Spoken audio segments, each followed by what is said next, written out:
Donald Trump is having an awful Friday morning. We got some terrible economic data. The PPI, the producer price index, was way hotter than expected. In other words, inflation is surging. The January PPI inflation came in at 2.9%, above the expectations of 2.6%. But get this, the core PPI inflation unexpectedly rose to 3.6%, above expectations of 3%. That's a 60 basis point increase. And this shows that it's going to be very difficult to drop interest rates. And this is a predictor also of consumer inflation continuing to rise, because PPI is producers. That, of course, then trickles down to consumers. We have the United States Embassy in Israel and United States citizens in Israel being told to evacuate immediately as war seems imminent with Iran, in Canada, in the UK,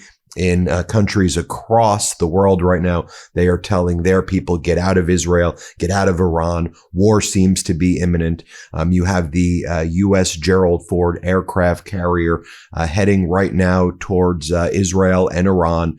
And this was after I reported on it earlier. There was kind of massive sewage issues on that ship. And now that ship is headed back to Israel. And everybody expects that a U.S. invasion or attack of Iran is imminent, even though Donald Trump's admirals and generals are all telling him, we don't have the ammunitions and resources to really go through a long military engagement with Iran. Perhaps more than 10 days we don't have the resources for. We certainly don't have support from any of America's traditional allies or any allies at all.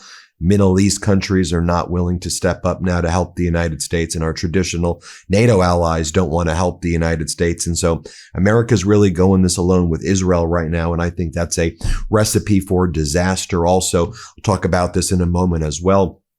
Bill Clinton is having his deposition taken this morning by the MAGA Republicans in the House Oversight Committee.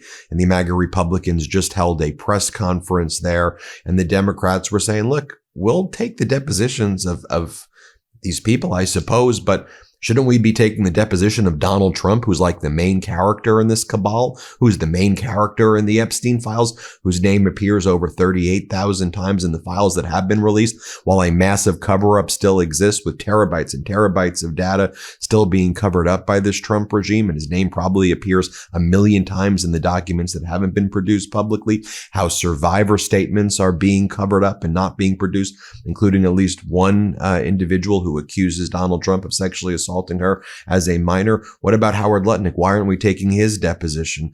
And then the MAGA Republicans were all like, oh, Hillary Clinton was ranting and raving and shouting like a lunatic.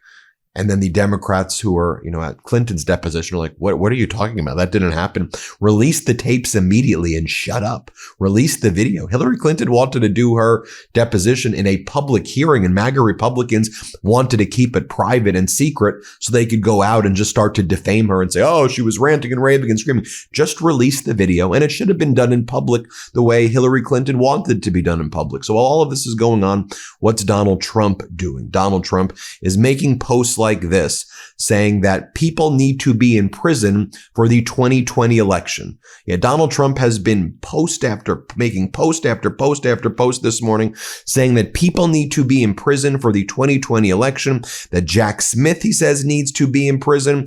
Donald Trump posts a fake map to claim that he beat Biden in the 2020 election, 305 to 227 electoral votes. I mean, folks, this is a psychotic, demented sexual predator. I mean, this is a sicko who's making posts like this all morning. I mean, I'm not going to show you all, but it was post, put them in prison, put this person in prison, put that person in prison.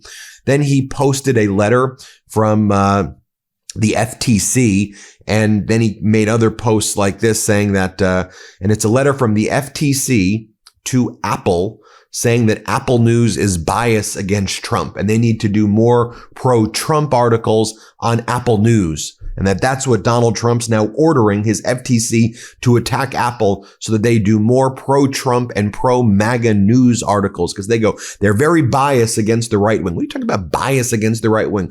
First off, you had Tim Cook showing up in the Oval Office with like golden nuggets, okay?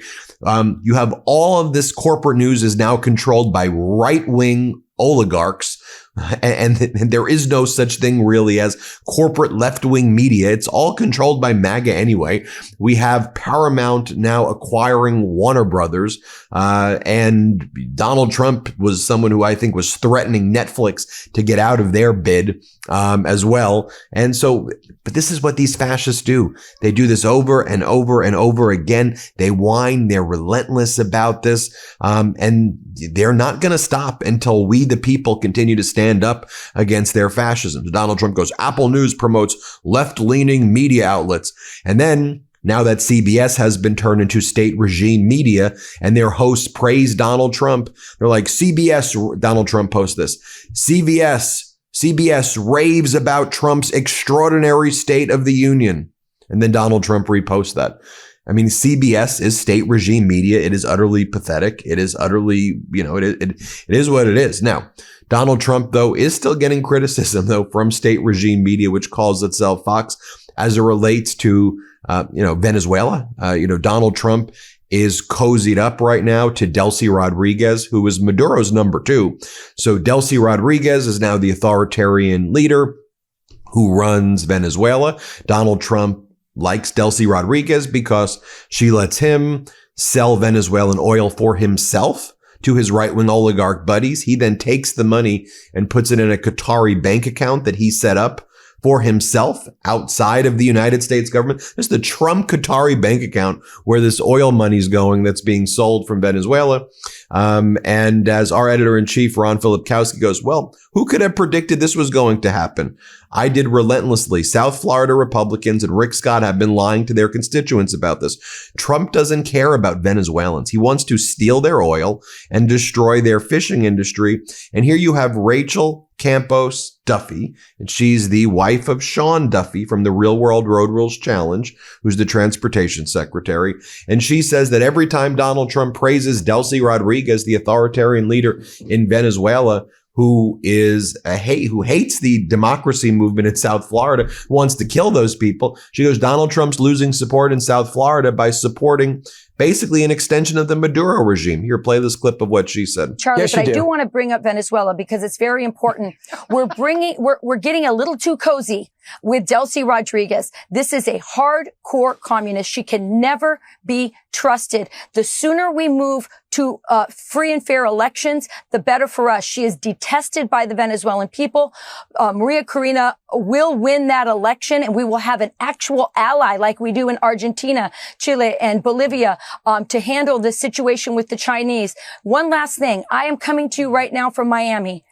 Every time President Trump says, I'm working well with Delcy Rodriguez, every time he says that, he drops 5 points here in Miami, where people hate the communists and know exactly what this is about. We need to stabilize, yes, but we need to announce an election date and get to an election, because that's how we actually have freedom and security in the Western Hemisphere. Now let's take you outside of the Bill Clinton deposition.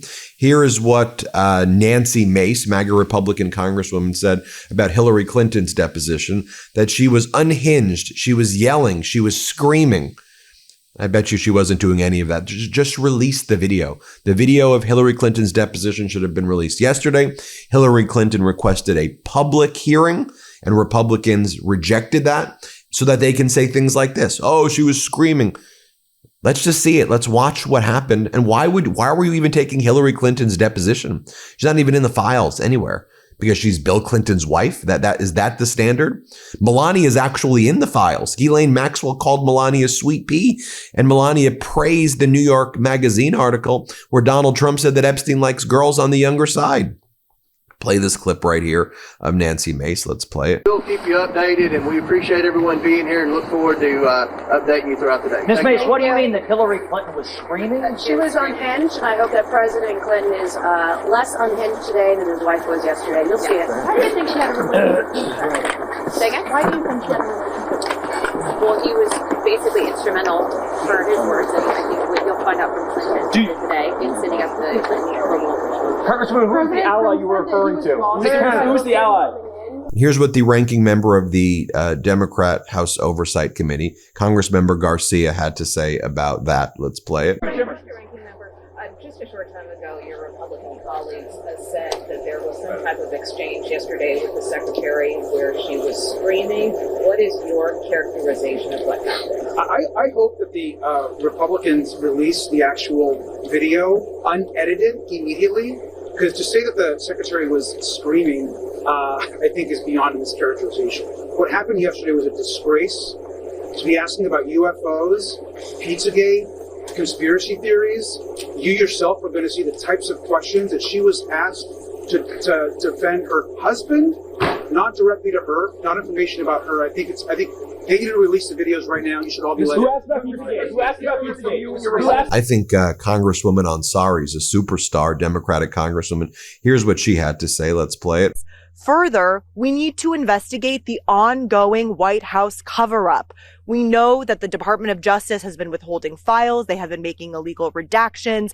The FBI and Kash Patel have been lying under oath. All of these people need to be deposed before this committee. We need to take this investigation seriously. There are more than 1,000 people who were harmed by Jeffrey Epstein, Ghislaine Maxwell, and many other rich and powerful people, children whose lives were literally altered forever at the hands of this abuse. This is very serious. And I think the fact that some of the Republicans on the Oversight Committee feel that it is appropriate to make statements to say that President Trump is somehow exonerated.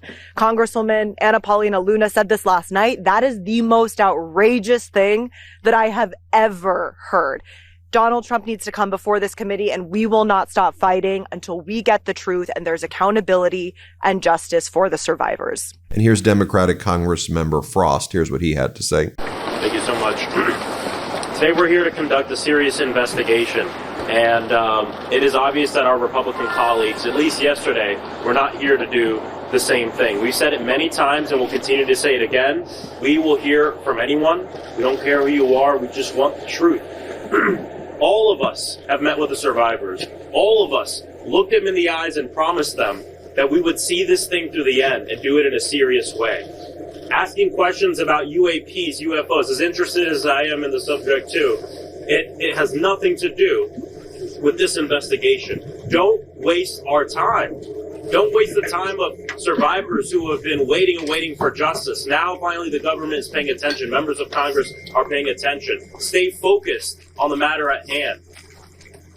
We're also calling out the hypocrisy of our Republican colleagues. Yes, we're here to talk with President Clinton today. We'll talk with anyone. But how come people like Howard Lutnick, it seems like they don't want to talk with him. They don't want to talk with the president. They don't want to call in Pam Bondi, who has done everything that she can do to cover up and to slow down our investigation. A law passed by Congress damn near unanimously that she's done everything she can to slow down the release of the files. And even when they're released, and they said members of Congress would be able to go to the Department of Justice to view them unredacted. I know all of us, if not most of us, have gone in there and seen files that are still redacted and not given a proper explanation as to why we can't view them.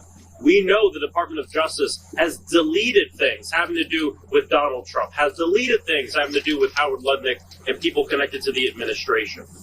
We know that Pam Bondi has been spying on members of Congress as we've been trying to conduct our legitimate oversight responsibilities.